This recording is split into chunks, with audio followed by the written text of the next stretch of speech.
Te damos la bienvenida a Congénero, un espacio donde las voces de mujeres, nuevas masculinidades, cuerpos feminizados, orientaciones, identidades y diversas expresiones asumen la lucha por la igualdad. Soy Gustavo Prada, acompáñame en esta emisión y conoce lo más destacado esta semana en materia de género. En Perú, miles de personas salieron a manifestar en Lima y otras ciudades para exigir justicia por la niña de 3 años que fue secuestrada y agredida sexualmente. Bueno, esta marcha es para exigir, para pedirle a nuestro presidente que nos apoye, que basta ya de tanto abuso contra nuestros niños. Queremos cuidar a nuestros niños, queremos justicia para nuestros niños. El perpetrador, el cual fue identificado como Juan Antonio García, de 48 años de edad, confesó ante las autoridades policíacas haber cometido el crimen, por lo cual se encuentra con 9 meses de prisión preventiva mientras se realizan las investigaciones correspondientes. Entre tanto, el presidente de Perú, Pedro Castillo, anunció que su gobierno evalúa medidas drásticas como la aplicación de la castración química obligatoria para los violadores de menores de edad, adolescentes y mujeres, tal como ya se realiza en otros países del mundo. Según el Ministerio de la Mujer, más de 21.000 menores han sido víctimas de violación en los últimos 4 años. Solo en 2021 se registraron unos 6.929 casos.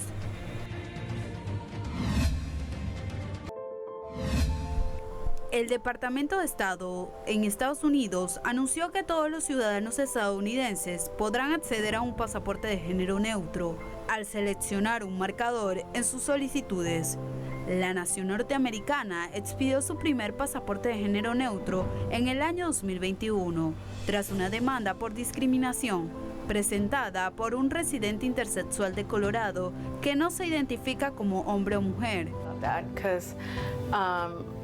It was the first time I see myself in an identification form, and when the government is making more acknowledgments with people beyond the binary, I don't know, it makes me feel safer.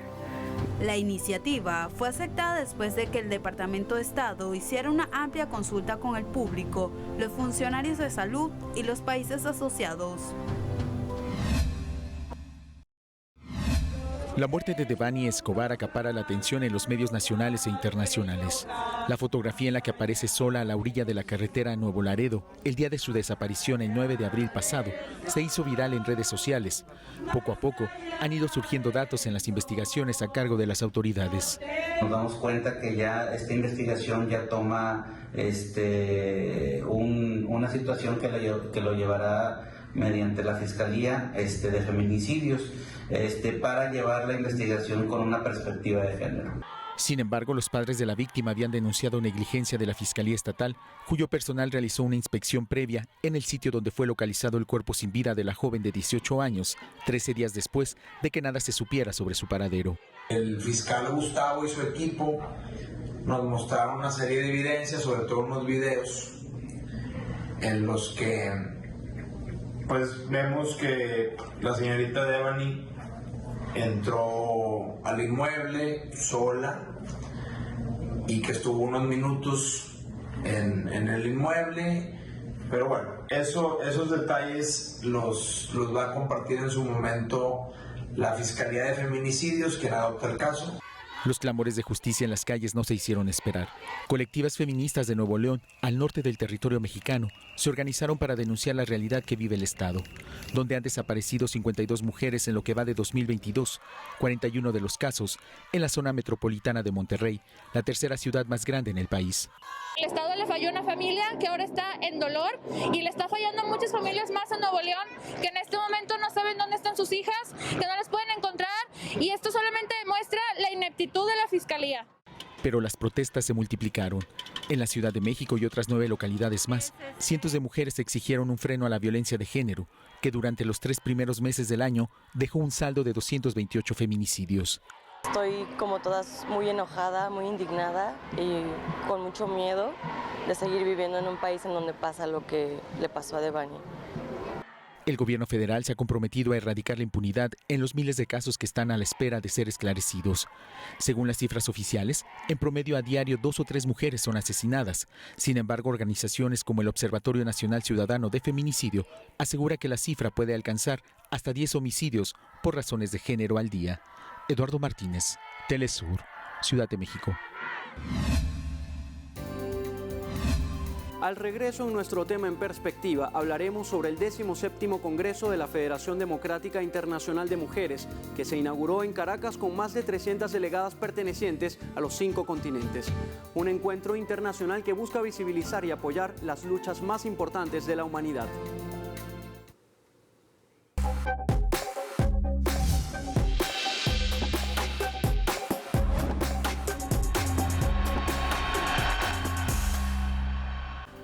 El lenguaje es una herramienta con la que construimos y deconstruimos los imaginarios sociales. A través de él podemos contribuir a la transformación de una realidad social.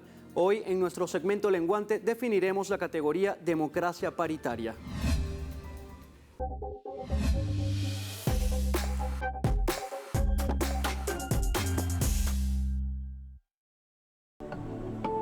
Mujeres en Red define democracia paritaria como la forma de organización social y política en la que existe igualdad de número y derechos de los distintos colectivos que componen la sociedad y que deben formar parte de los órganos decisorios y de gobierno.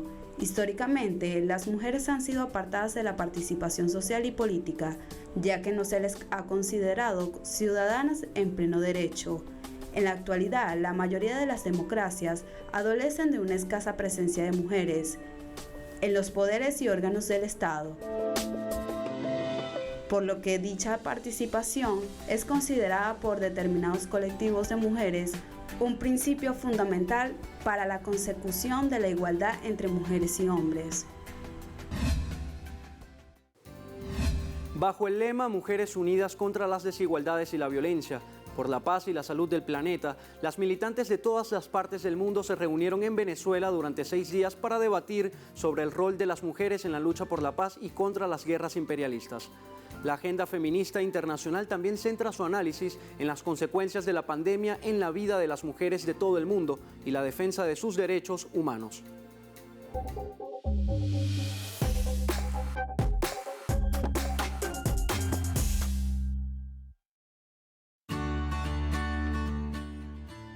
Ellas hablan más de 10 idiomas distintos.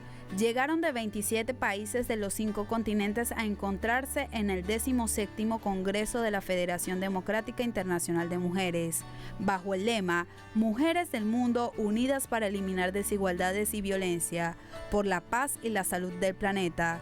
En esta ocasión, Caracas, Venezuela, es la sede que las recibe. La razón: Venezuela resultó ser el único país que ofreciera la seguridad necesaria para todas las participantes, algunas de ellas perseguidas en sus países de origen por las luchas que lideran. Venezuela cede porque brinda la seguridad a estas mujeres combatientes que tienen alertas internacionales en su mayoría por ser mujeres luchadoras en sus países, y que Venezuela les da esa seguridad a estas delegadas para llegar al país y estar en nuestro país. Y la segunda es la solidaridad que requiere el pueblo venezolano en momentos en que se encuentra asediado con las medidas unilaterales y coercitivas, pero además el continente donde también está Cuba, que está en este sentido con un bloqueo de más de 50 años. En total, más de 300 participantes de América, Europa, África, Medio Oriente y Asia inauguraron este evento multicultural en Caracas. Entre ellas, coordinadoras y activistas de distintas organizaciones que luchan por la igualdad de derechos. El idioma no fue una limitación para que pudieran comunicarse y debatir temas comunes.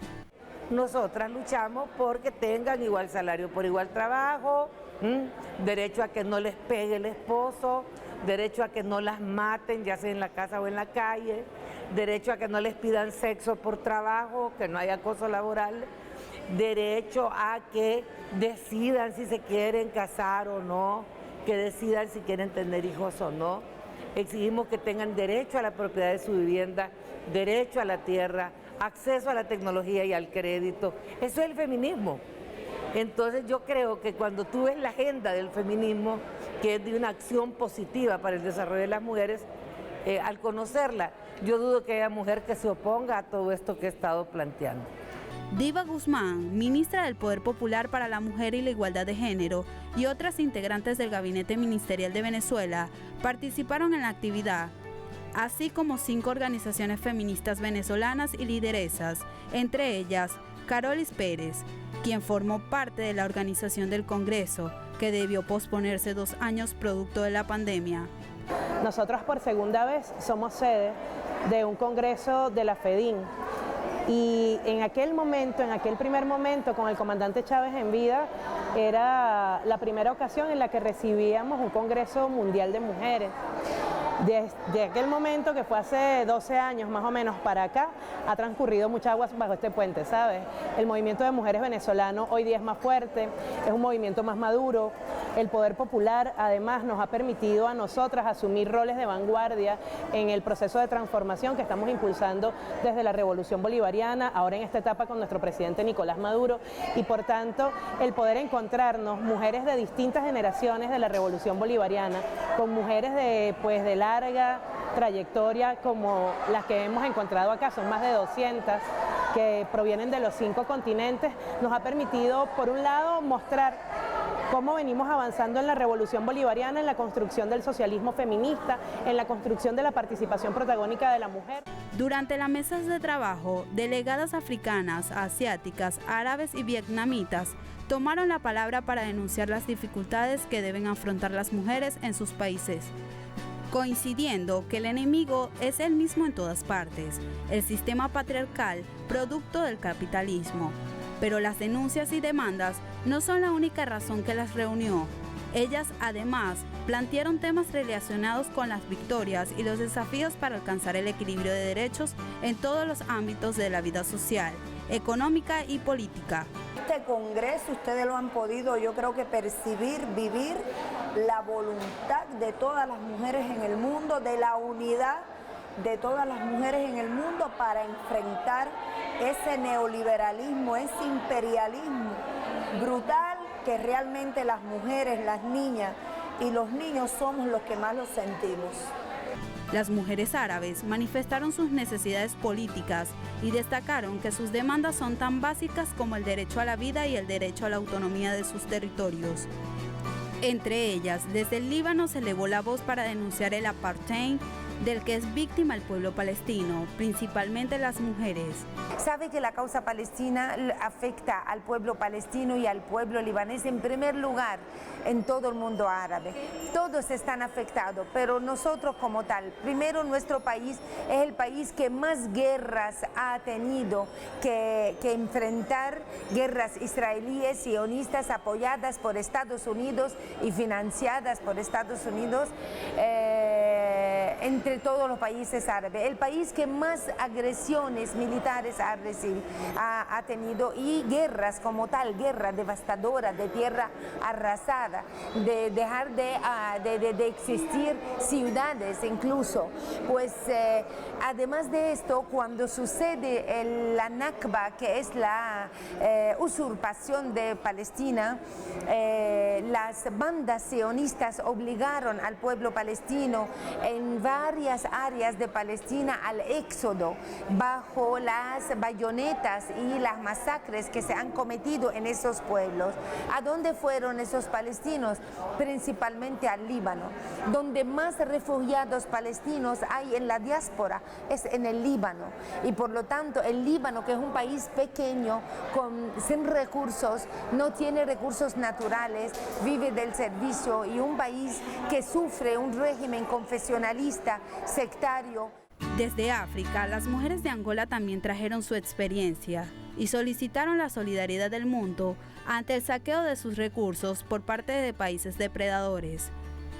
El evento, que en años pasados se realizó en Bogotá, Colombia, también contó con la participación de militantes feministas colombianas que debieron viajar por tierra y algunas caminar hasta las fronteras venezolanas debido a la falta de garantía y el temor de grupos violentos que azotan a los defensores de los acuerdos de paz. La verdad, nos sentimos todas sorprendidas de tener que encontrar que para poder llegar al otro lado había que caminar con todas nuestras maletas y atravesar y que nos identificaran. Nos sentimos muy preocupadas porque en nuestra delegación además venía otra compañera a la que la JEP no le dio permiso para venir y es una firmante de la paz. Sentimos que es necesario denunciar la situación de que no hay una coherencia entre lo que la JEP debe hacer y permitir que el proceso de paz realmente desde las firmantes y los firmantes permita la construcción de esos escenarios. El haber venido o el no haber venido esta compañera a este espacio también es significativo porque de alguna manera es sesgar la palabra de los firmantes en este espacio. Entonces también es un llamado a la solidaridad para que los organismos que han firmado los acuerdos en Colombia, en vez de ser una talanquera, permitan ser unos aliados estratégicos para tejer la paz territorial. La agenda de trabajo de estas mujeres van desde la reivindicación social hasta el replanteamiento del papel de la mujer en tiempos en el que el fascismo amenaza el continente europeo. En el Congreso, como parte del debate, las mujeres venezolanas se refirieron al avance de su país en el ejercicio de la política. La cita internacional concentró a titulares y responsables de los diferentes ministerios, diputadas y alcaldesas de Venezuela. Entre los 6 grandes temas abordados por las delegadas, destaca el rol y la actuación de la Federación en la época actual y el impacto de la pandemia de la COVID-19 en la vida de las mujeres, su participación política, la organización de los colectivos en cuanto a sus luchas y sobre los derechos sociales y reproductivos. En el debate también se abordó el tema de la igualdad salarial y las consecuencias de las guerras para las mujeres. Bueno, pues en la vida todos los precios se han encarecido y a quienes está afectando son a los de siempre, ¿no? Quienes vamos a pagar la guerra vamos a ser los trabajadores y trabajadoras de Europa y en España está pasando. O sea, no nos hemos recuperado de una pandemia que ahora tenemos los efectos del bloqueo a Rusia y con el tema de Argelia, ¿no? O sea, esto ha encarecido todo y al final parecemos los títeres, no parecemos, somos los títeres de Estados Unidos, ¿no? En contra de la mayoría de la gente trabajadora de Europa, ¿no? En función de estos temas, la agenda de trabajo de estas mujeres van desde la reivindicación social hasta el replanteamiento del papel de la mujer en tiempos en el que el fascismo amenaza el continente europeo. En el Congreso, como parte del debate de las mujeres venezolanas, se refirieron al avance de su país en el ejercicio de la política. La cita internacional concentró a titulares y responsables de los diferentes ministerios, diputadas y alcaldesas de Venezuela. En Venezuela, el movimiento de mujeres también desarrolló un Congreso Nacional de Mujeres en el que las féminas debaten sobre los avances de la Revolución Bolivariana a partir de sus aportes y los retos y desafíos que enfrentan desde Venezuela la organización feminista. Además de Venezuela, 20 organizaciones de América Latina y el Caribe participaron en la reunión regional. Las mujeres se plantean una agenda concreta por la paz ante la avanzada del fascismo en el mundo. Las mujeres que participan en este congreso tienen la tarea de impulsar la renovación de los liderazgos en sus países, la incorporación de las más jóvenes en las organizaciones que integra la Federación Democrática Internacional de Mujeres, para garantizar la continuidad de esta organización que nació en un escenario de posguerra en Europa y que en la actualidad agrupa a mujeres de casi todos los países del mundo. Hacemos nuestra segunda pausa. Al regreso seguiremos con más de Congénero. Ya volvemos.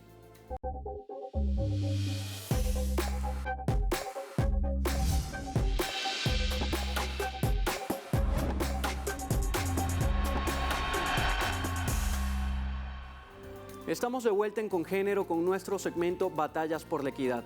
En esta oportunidad destacamos la incansable lucha de la uruguaya Michelle Suárez, la primera senadora transgénero del país suramericano que dedicó su vida a la defensa por los derechos de la población sexo-género diversa y quien fue redactora de la Ley de Matrimonio Civil Igualitario en Uruguay.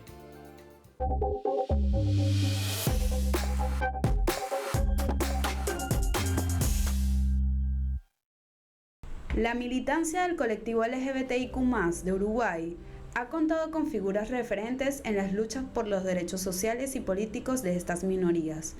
Entre ellas, destaca la abogada y ex senadora uruguaya del Partido Comunista Michelle Suárez, quien falleció recientemente. Su muerte dejó un luto a la comunidad LGBTIQ+ y a la organización política a la que pertenecía. Suárez fue la primera mujer transgénero en recibir un título universitario en el Uruguay.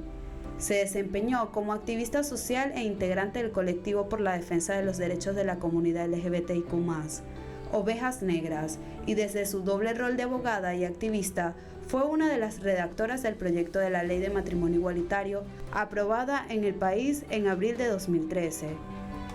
Las oportunidades que tal vez yo en este momento puedo tener, muchísimas de mis compañeras trans se les hace imposible porque no tienen el ejercicio de la libertad para poder optar en su realización personal, para poder llevar adelante la vocación o los sueños que yo en un momento pude llevar adelante. Su militancia política la ejerció desde el año 2017 en el Partido Comunista. Con el apoyo de esta organización, asumió una banca en el Senado. Esta hazaña se convirtió en un hito histórico al ser la primera persona trans en llegar al Parlamento Nacional. Su paso por el ámbito parlamentario estuvo marcado por una sonada reivindicación sobre la importancia de que personas LGBTI integren puestos de toma de decisiones. Obviamente es una población que la tenés en franca desventaja para todo. Entonces se va por un criterio mucho más fuerte que incluso va a necesitar un intenso debate. 2 meses luego de asumir como senadora, fue víctima de acusaciones sin fundamentos relacionados con el ejercicio de su profesión, por lo que presentó su renuncia. Sin embargo, bastaron solo 2 meses para que Suárez hiciera grandes aportes en la redacción de la Ley del Matrimonio Igualitario que se aprobó el 10 de abril de 2013. Y la cuestión es que cualquier tipo de acusación que se habla contra mí es tomada como cierta, no está el beneficio de la duda, porque las personas trans somos fácilmente desacreditables. No solo somos torturables, somos fácilmente desacreditables. Esto de alguna manera es vivir lo que viví a mis 15 años, ahora con 34, que es el mismo linchamiento social que viví a los 15, los vivo ahora a los 34, nada más que con el aditamento de cámaras filmándolo y transmitiéndolo. En su camino como defensora de la igualdad e inclusión, Suárez ofreció su testimonio de vida como aporte para la Ley de Identidad de Género de 2010, que actualmente permite que las personas trans pudieran registrar sus documentos nacionales de acuerdo a su identidad de género. En realidad, yo siempre digo lo mismo, yo tengo recuerdos de mis 3, 4 años, yo siempre me sentí una nena, nunca me sentí un varón. Siempre me daba cuenta desde esa edad que era algo mal visto. Era algo que no estaba bien mostrar. No lo veían bien ni mis maestros, ni los padres de mis amiguitas y amiguitos.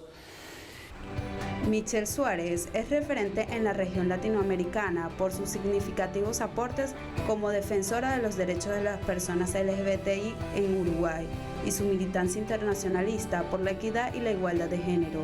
Su lucha y sus aportes forman parte de la historia por los derechos políticos y sociales de las mujeres y la población LGBTIQ+.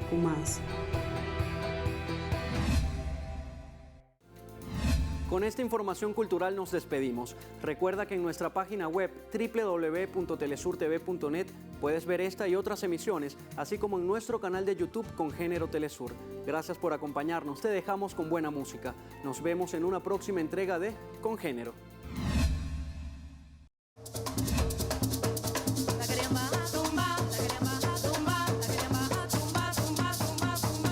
Porque hacía lo que quería.